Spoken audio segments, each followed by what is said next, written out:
बराड़ी थाने में एक आवेदन दी गई है और मारपीट सहित कई उन्होंने आरोप लगाया है। क्या है पूरा मामला, क्या जानकारी मिली है? देखिए, ये बात तो अभी आज थोड़ी देर पहले हमको जानकारी हुई है कि मेरे ऊपर एफआईआर हुआ है और कल तक जहाँ तक है कि हमको ऐसा कुछ भी खबर नहीं था। और इससे पहले आए दिन हर रोज़ उनका एक शिकायत आता है कि वो सफाई कर्मी से भी छुआछूत का व्यवहार रखती है और हर बात पे उसका कहना होता है कि तुमको वेतन हम देते हैं, तुमको मेरे अनुसार से चलना होगा, कोई मुख्य पार्षद तुमको बीच में बचाने नहीं आएगी। तो जिसके कारण आए दिन कोई ना कोई मेरे पास शिकायत लेके आते रहता है। अभी लगातार सफाई कार्यक्रम जब से हमारे सरकार नीतीश कुमार जी आए हैं तब से हमारा सफाई कर्मी लगातार साफ सफाई में लगा रहता है। उसके बाद लगातार ये जितिया पर्व भी उसी बीच में आया और अभी जो चल रहा है छठ पूजा महापर्व, इसमें भी है क्या लगातार वो लोगों से काम लिया जा रहा है। लेकिन महिला कर्मी जो है वह भी छठ पूजा करती है, तो कद्दू भात के दिन वो लोग नहीं आई काम पे, वो लोग चली गई गंगा स्नान करने के लिए। तो इतना सा तो हम लोग एक इंसानियत के नाते, पूजा पाठ के नाते हम लोग इतना सा मैनेज कर सकते हैं। ये किताब में नहीं सिखाया जाता है, ये इंसानियत होती है, अपनी भावना होती है कि एक दिन हम लोग मैनेज कर सकते हैं। उसमें महिला गई, पुरुष ने काम किया है। इसके लिए सारा सफाई कर्मी के साथ भी ये तू मैं की, उल्टा पुल्टा की और ऊपर फ़ोन करके 5 दिन का वेतन कटवा दी। फिर सारे सुपरवाइज़र भी आके मेरे पास अपना सुनाए, उसमें से कुछ रोने भी लगा कि हम लोग इतना मेहनत करते हैं, रात दिन लगे रहते हैं, हमारे कारण इस क्षेत्र में जाइएगा मैडम तो लोग को, आप लोगों को एक अच्छा सुनने को मिलता है, उसके बाद हम लोगों का वेतन कट जाता है। ये कहाँ का इंसाफ है? अरे हम यहाँ की एक प्रतिनिधि हैं और जनता ने हमें चुना है, हमारा एक सम्मानित पद है। अगर हमारे क्षेत्र में किसी तरह की बात होती है तो जनता मेरे से कहने आएगी ना, जनता उनको कहने नहीं जाएगी। लगातार हमारा काम होता है कि हम जनता को जोड़ के रखें और ये जब भी जाती है क्षेत्र में तो जनता को कुछ न कुछ कह के या तोड़ कर ही आती है। मैं कल की बात बता दूं, मेरा लगातार निरीक्षण चल रहा था। निरीक्षण के क्रम में जब मैं आ रही थी तो एक हमारा सुपरवाइजर है जो कि 4 महीना पहले हमारे यहाँ से वो नौकरी छोड़ चुका, उसका पैर टूट गया था तो हमारे यहाँ का नौकरी छोड़ दिया है, वो हमारे यहाँ काम नहीं कर रहा है। तो उसको ये जाके उसके घर पे उल्टा पुल्टा क्या क्या कह के आई, जो नहीं होना चाहिए वो कह के आई। यहाँ तक उसको जातिवाचक सूचक में बोला गया कि तुम मुसलमान होते ही लालची हो, तुम मुसलमान काम करो या न करो, तुमको पैसे की परी होती है, तुम पैसा लेते हो तो तुम काम क्यों नहीं करते हो। तो वो तो 4 महीने से मेरे यहाँ है नहीं, वो ना ही वेतन जान रहा है, तो उसका दिमाग ही नहीं काम किया कि हम ऐसा क्या किए हैं जो मैडम हमको इस तरह की बात बोल रही है। और दूसरी बात है कि उसका हाथ टूटा हुआ, वो खुद पहले से भी वो किसी न किसी रोग से ग्रसित है, वो मानसिक तौर से अभी चल रहा है, उसका कुछ न कुछ स्थिति परिस्थिति उसका खराब है। तो वो घर गया तो वो रोने लगा, तो उसके घर के लोग ने उसे पूछा क्या हुआ, तो फिर ये बताया ऐसे ऐसे बात कि हम 4 महीना से न काम कर रहे हैं, न हम एक पैसा जान रहे हैं और अभी ईओ मैडम आई बुला के हमको उल्टा पुल्टा बोल के चली गई। तो फिर जब मैं क्षेत्र दौड़ा करके सिवाना से जब घर आई हूँ तो ये घर पे आके बैठा हुआ था, तो फिर मैं इसको देखी तो मैं पूछी क्या हुआ, तो फिर ये वही अपनी बात बताया कि हम जब आपके यहाँ नहीं काम कर रहे हैं तो मेरा पैसा कहाँ जा रहा है। वो कह रही कि तुमको 4 महीना से पैसा दे रहे हैं, काम क्यों नहीं कर रहे हो, तुम लालची हो, ये हो, मतलब जितना नहीं बोलना चाहिए उस तरह से इसके साथ व्यवहार किया गया। उसके बाद मुझे ये चीज़ बुरा लगा और आए दिन उसका कुछ न कुछ शिकायत आते रहता है, जबकि मैं खुद ये मैनेज करके चलती हूँ। कभी उम्र कम है, पहली ज्वाइनिंग है, धीरे धीरे सीख जाएगी, ये हम खुद उसके लिए मैनेज करके चलते हैं, माइंड मेकअप करते रहते हैं। कार्यालय में भी जो हमारे कर्मी हैं उसको भी कौन नौकरी दिया है, हम चाहेंगे तो नौकरी खा लेंगे, तुमको वेतन हम देते हैं। हम ये जानना चाहते हैं वेतन वो कहाँ से देती है, क्या अपने पिताजी के घर से ला के वेतन देती है? वेतन तो सरकार दे रही है ना। वो हर बार ये कह के धमकाते रहती है कि वेतन हम देते हैं, हम जब कुछ एक्शन लेंगे तो मुख्य पार्षद कुछ नहीं कर पाएगी। तो ये अधिकार उसको किसने दिया, मैं ये जानना चाहूँगी। और कल भी वही बात थी, मैं इसको लेके गई थी और मैं जान रही थी उसका बात करने का और उसका जो भाषा है, उसका जो लैंग्वेज है वो सही नहीं होता है, इसीलिए मैं किसी गैर को नहीं ली ताकि वो कल कोई मतलब नहीं लगा दे कोई मेरे ऊपर एलिगेशन कि किसी गुंडा मवाली को लेके, वो इतना गिर चुकी है वो कुछ भी कर सकती है। इसलिए मैं अपने बेटे को लेके गई थी, बाबू को लेके गई थी कि बाबू जब मैं उससे बात करूँगी तो वो किस तरह से मेरे से बात करती है, तुम सिर्फ वो ही वीडियो बनाना। तो जब मैं उसके चैम्बर में गई, मैं पूछने गई कि ये आप क्या कर रही हैं, क्यों इसके घर पे जाके आप इसको उल्टा पुल्टा बोल के आए, आपको नॉलेज होना चाहिए ये आपके यहाँ काम कर रहा है नहीं कर रहा है। तो वो मेरे से ना बात करके मेरे बच्चे से खड़ी होकर उलझ गई। उलझने के बाद सारा वीडियो क्लिप है मेरे पास जो कि आप देख भी सकते हैं, दिखा भी सकते हैं। उसके बाद फिर बाबू से 1-2 हॉट टॉकिंग हुआ, ज़्यादा कुछ भी नहीं। उसके बाद फिर वो उल्टा पुल्टा बोल के जाके बाहर में बैठा आई, देखते हैं कोई भी फाइनेंशियल काम कैसे हो जाता है, एक काम नहीं होने देंगे। ये बात जब वो बोली है तब फिर मैं जब अपने चैम्बर में आके बैठ गई, फिर मुझे लगा जब तुम काम नहीं करोगी, मैं उसको जो गाड़ी दी हूँ, गाड़ी पे चलती है, वो आंतरिक पैसा है। जबकि मुझे भी कहीं से मालूम हुआ कि आंतरिक पैसा वो यूज नहीं कर सकती है। आंतरिक पैसा आता है जनता के विकास के लिए। तो वो मैं उसको मैं अपना मान सम्मान समझ रही हूँ उसके साथ में, कि चलो एक लड़की है, आती जाती है। दूसरी बात, अगर आप मेरे यहाँ कार्य मतलब स्थापित हैं, तो आप बरारी में रहिए, आप कटिहार से क्यों आती जाती हैं? फिर भी हमको लगा नहीं, उसकी सुविधा के अनुसार वो जैसे कर रही है, जो कर रही है, हमको लग रहा काम होना चाहिए, विकास होना चाहिए। मेरी प्राथमिकता यही है कि हमारे नगर में काम हो। इसके लिए आए दिन जो भी वो गलती करती है, किसी के साथ दुर्व्यवहार करती है, तो मैं सबको समझा देती हूँ कि देखो नई नई है, धीरे धीरे सब सीख जाएगी। उसके अंदर ईगो कुछ ज़्यादा है। वो ईगो के कारण ही आए दिन जो है, वो जब से आई है मेरे नगर में कुछ भी अच्छा नहीं हो रहा है। यहाँ तक कि वार्ड को भड़का देना।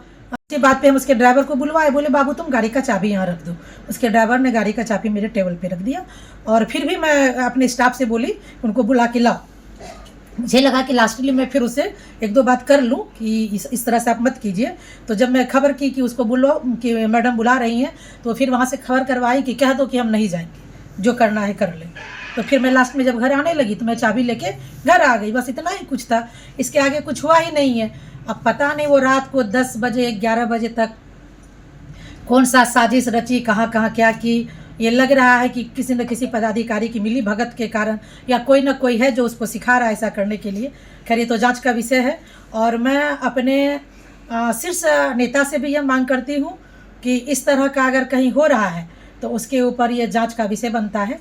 क्योंकि इससे होता है क्या, हर जगह आज हमारे यहाँ ये गलत हुआ, कल कहीं और होगा, तो यहाँ पे काम नहीं होगा, विकास नहीं होके लोग इसी में उलझ के रह जाएंगे। और मैं अपने वरीय पदाधिकारी से, मैं एसपी सर से, डीएम सर से, डीडीसी सर से और एसडीओ सर से भी मैं ये मांग करती हूँ कि आप अपने स्तर से सर जांच करें। क्योंकि एक लड़की अगर कुछ बोल देती है तो इसका ये मतलब नहीं होता कि उसकी बात को मान के उसके ऊपर। और मैं कोई आम पब्लिक नहीं हूँ, मैं एक सड़क छाप नहीं हूँ, मैं भी जनप्रतिनिधि हूँ जनता के द्वारा। वो अगर सिलेक्शन से आई है तो मैं भी इलेक्शन से आई हूँ। जनता ने मुझे चुना है, अगर जनता मुझे चुना है तो जनता की बात के लिए मैं आवाज़ उठाऊंगी ही। अगर वो गलत करेंगे मेरे क्षेत्र में तो मैं बोलूँगी। और कहाँ पे नहीं होता है कार्यपालक और मुख्य के बीच में कहीं भी, अगर क्योंकि हम दोनों के सहमति से ही कोई काम होता है, तो हम दोनों के बीच हो सकता है, कोई बड़ी बात नहीं है। लेकिन इसको इतना बड़ा ईगो पे लेना, इतना बड़ा बात बनाना, ये तो मैं कभी सोची भी नहीं थी कि इतना कुछ गलत हो सकता है। वो जितना गलत मेरे ऊपर आरोप लगवाई हैं, ये जांच का विषय है। और मैं कहूँगी ये जो भी हुआ कार्यालय में हुआ है, सारे कर्मी तभी ऑफिस में हैं। और कुछ न कुछ वो वीडियो क्लिप जो बात कह रही हैं कि वीडियो क्लिप बना है, सच्ची ये वीडियो क्लिप बना है, और उसको भी देखा जाए कि वीडियो क्लिप में क्या हुआ, वो क्या बोली है और उसके बात करने का रुतबा क्या है। हेलो, मेरी बात स्वरा जी से हो रही है? हाँ बोलिए। आप कार्यपालक हैं बरारी में? जी। मैम, एक मामला आ रहा है बरारी मुख्य पार्षद की तरफ से आपके ऊपर एक क्वेश्चन किया गया है कि आप जिस तरह से जो कर्मचारी है वहां पे उनके साथ जाति सूचक शब्द का यूज करती हैं, उसको लेकर जब आपसे बात हुई तो उन्होंने बहुत सारे आरोप लगाए हैं। तो उसको लेकर मैं चाह रहा था कि एक बार आपसे कनेक्ट करूं और आपसे आपका एक जो पक्ष है वो जानूं। आप क्या कहना चाहती हैं? मैं यही कहना चाह रही हूँ कि मैं यहाँ जुलाई से मतलब कार्यभार संभाल रही हूँ। तो ये मतलब हर तरीके से ये इनका हस्बैंड हमेशा टॉर्चर करते हैं ये लोग कि ऐसे काम करो वैसे काम करो। कार्यपालक क्या है, वो तो कुछ भी नहीं है, नगर मेरा है, मैं ही हूँ सब कुछ। पीछे में ये मतलब मेरे लिए बहुत अभद्र भाषा का प्रयोग करते हैं ये दोनों। और ये जो हमारी मैडम जो है, जो मुख्य पार्षद है, वो मतलब मैं थप्पड़ चलाऊंगी, मारूंगी, ऐसा कुछ भी ये बोलती हैं। वैसे हमको सुनने को मिला है। मैं मतलब चाह रही थी कि मैनेज करके जो भी है चल सकता है तो मैं मैनेज कर रही थी। बट बात यहाँ तक आ पहुंची कि अब इन्होंने मतलब मुझे फिजिकली हार्म करने, मुझे कार्यालय में बंद करने और ये लाइव थ्रेट का मतलब ऐसा ये बहुत सारा धमकी दे रही हैं। मेरे जो मतलब ये कार्यालय में जो भी मेरे कर्मी हैं उसको भी ये धमकाती रहती हैं। और जहां तक इन्होंने मेरे एफआईआर के बाद, जहां तक सबको पता होगा कि कोई भी एफआईआर यूं ही नहीं करता है। और मैं एक ऑफिसर हूं और मुझे इतना पता है कि मेरे साथ 4 महीनों में बहुत ज्यादा ज्यादती हुई है। तो मुझे भी तो अपना ये चीज पे आ रहा है ना कि हाँ हमको अपना सेल्फ रिस्पेक्ट इतना ही जितना मैनेज करना होगा हम उतना ही करेंगे। क्या मैं थोड़ा हमको एक चीज ये जान सकता हूँ कि जैसे आप बीइंग एन ऑफिसर, आप जो अधिकारी हैं, तो आपने कहा कि आपके साथ ज्यादती हुई है, मैं एक आध चीजें ऐसी जान सकता हूँ जिसको आप ओपन फोरम में रख सकती हैं अगर आप कंफर्टेबल हैं तो? हाँ, वो मतलब चीजें वही हुई है कि ये जो घटना मतलब ये फोन पे बहुत तरीके से तू तड़ाक बोलती है, तू है कौन, नगर मेरा है, तुम्हारा क्या है, तुमको जो कहते हैं वो करो, मतलब इस टाइप का जो भी है ये सब कुछ वो करती हैं। फिर से वही कि हम मैडम हैं, हम आए तो उठो, गुड आफ्टरनून गुड मॉर्निंग बोलो, सब कुछ ये सब कुछ मैंने किया। मैंने उन्हें मतलब जितना रिस्पेक्ट नहीं देना चाहिए मैंने बढ़ के उनको रिस्पेक्ट दिया, और मैंने चीजें भी काम भी उनके ही अकॉर्डिंग की। ठीक है, वो जिस चीज में खुश रहती हैं बस वो काम जो विधि सम्मत है वो होना चाहिए। तो मैं मैम इनके एक अकॉर्डिंग एक काम करती एफआईआर गई। के हिसाब से एक खबर ये भी मिल रही है कि एफआईआर में लिखा है कि 6 नवंबर की शाम आप जब अपने कार्यालय कक्ष में थी तो वो अपनी बेटे के साथ आई और फिर वो वीडियो बनाने लगी, तो क्या संदर्भ था वीडियो बनाने का? वीडियो बनाने का संदर्भ यही था कि मतलब इनका जो है वो हॉबी है वीडियो बनाना। तो ये जैसा कि आप सबने इनका फेसबुक अकाउंट देखा होगा, ये कहीं भी चलती हैं, मतलब गाड़ी से अगर निकली तो इनका 3-4 स्टाफ रहता है, इनका लड़का रहता है, वो इनके कदम से लेके उतरते ही वीडियो बनाने लगता है। तो इनका वो काम है। तो हमारा मतलब जो भी कार्यक्रम होता है सब में ये वीडियो बनाती है और डालती हैं, उसमें मैं भी होंगी क्योंकि मैं वहां कार्यक्रम से निकल नहीं सकती। लेकिन वहां कुछ मैं अलाउ नहीं करती हूँ कि हाँ वीडियो बनाना है, तो ये इनका पेशा है और फिर उसको डालती हैं फेसबुक पे। ऐसा मेरे एक स्टाफ के साथ भी हो चुका है कि ये मनमानी नहीं चलेगी, उसमें कुछ ऐसा कंटेंट रहता नहीं है, बस वो दिखाने के लिए, ऐसे बोलने के लिए, डांटने के लिए बस ऐसी चीजें करती हैं कि हाँ हम मेयर है। सबसे पहले तो खुद को मेयर बोलती हैं, बट मेयर नगर निगम में होता है, ये नगर अध्यक्ष है। तो ये चीजें भी हैं। तो वीडियो बनाने का इनका ये है कि ये डालती और बताती कि हाँ हमने ईओ को डांटा, चीजें तो ये मैम है। आप तो जो कह रही हैं कि ये जो जितने भी आरोप आप पे लगे हैं वो सारे बेबुनियाद हैं? हाँ हाँ, क्योंकि एफआईआर जो भी है इनके अगेंस्ट हुआ है, और तो ये कुछ अपने बचाव में वो चीजें बोलेंगी ना, और ये पंचायत में बहुत ऐसे भी अफवाह ये फैलाती रहती है मेरे बारे में।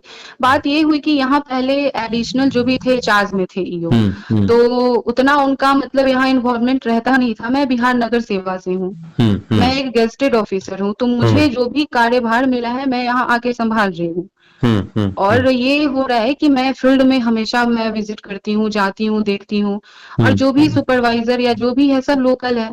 अब सबको आप धमकाओगे, ये कर दूंगी वो कर दूंगी, तो ये तो सिंपल सी बात है, वो आपके पक्ष में रहेगा। ना ही तो बरारी मेरा है, ना ही मेरे लोग वहां हैं कि मैं ये चीजें अपना दिखावा के लिए करूंगी। मैं बस यही समझती हूँ कि मैं पब्लिक का बस एक होता है ना सेवा भाव से, मैं गवर्नमेंट सर्वेंट हूँ, मुझे जिस चीज के लिए भेजा गया है मैं सोचती हूँ कि अपनी ड्यूटी पूरी करूँ।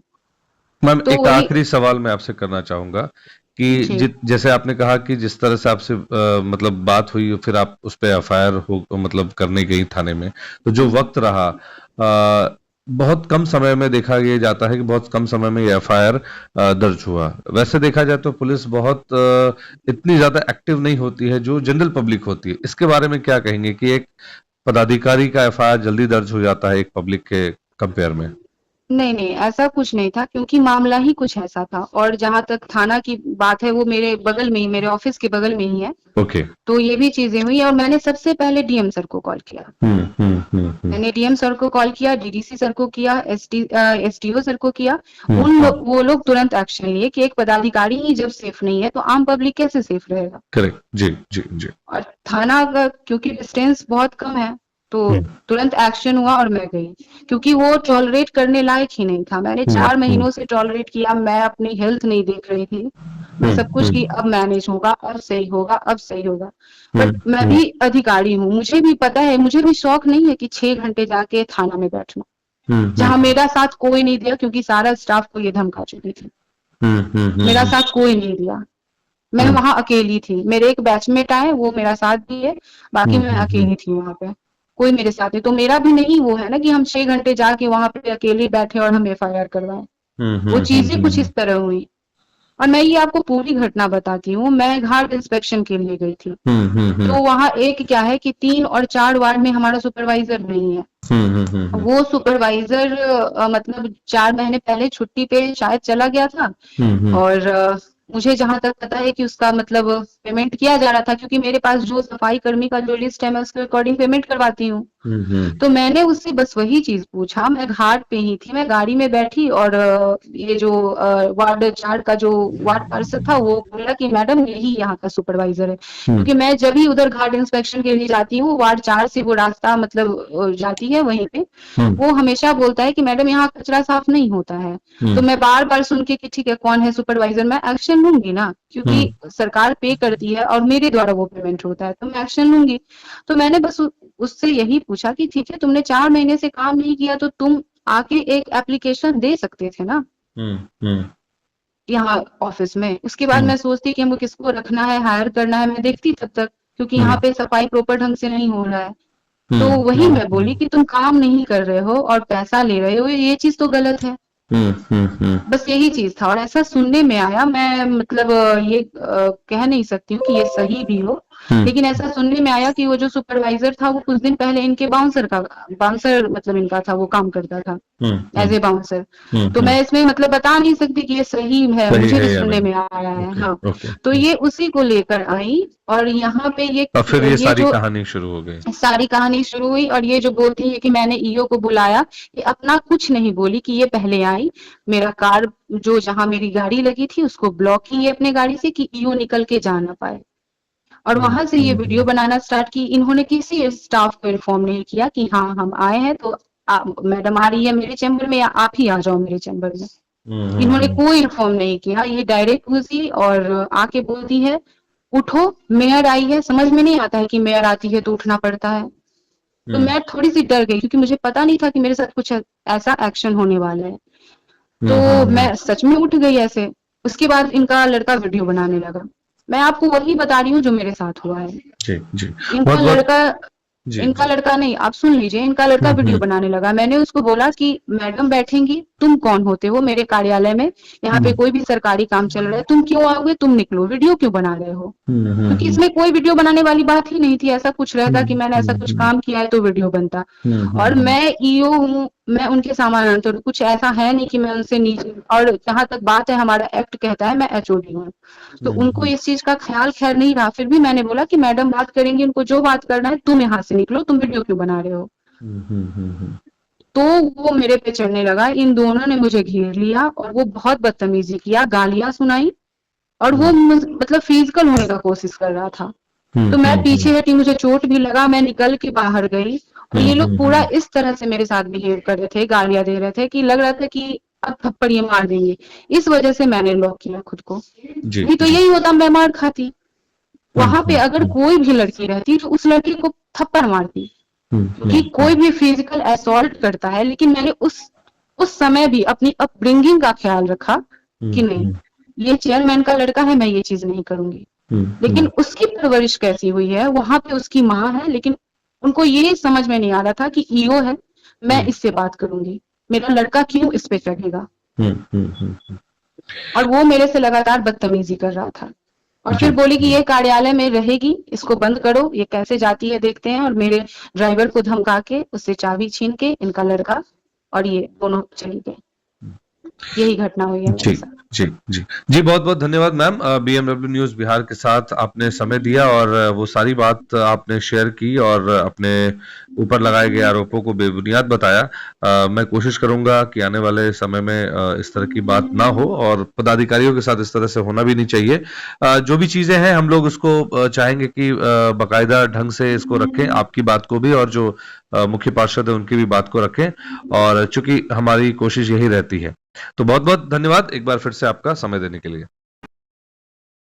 तमसोमा ज्योतिर्गमय गुरुकुल शिक्षा मंदिर संस्थान के साथ बनाए अपना भविष्य। रेगुलर और प्रोफेशनल कोर्सेज, सेकेंडरी और senior secondary courses, law, teachers training courses, pharmacy and nursing के साथ पैरामेडिकल में डायरेक्ट एडमिशन पाए। वेबसाइट विजिट करें या दिए गए नंबर पर कॉल करें। हमारा पता है गुरुकुल शिक्षा मंदिर संस्थान, कल्याण चौक, DS कॉलेज रोड, कटिहार। हमारा वीडियो अगर आपको अच्छा लगा हो तो आप हमारे वीडियो को लाइक करें, शेयर करें और हमारे चैनल को सब्सक्राइब जरूर करें।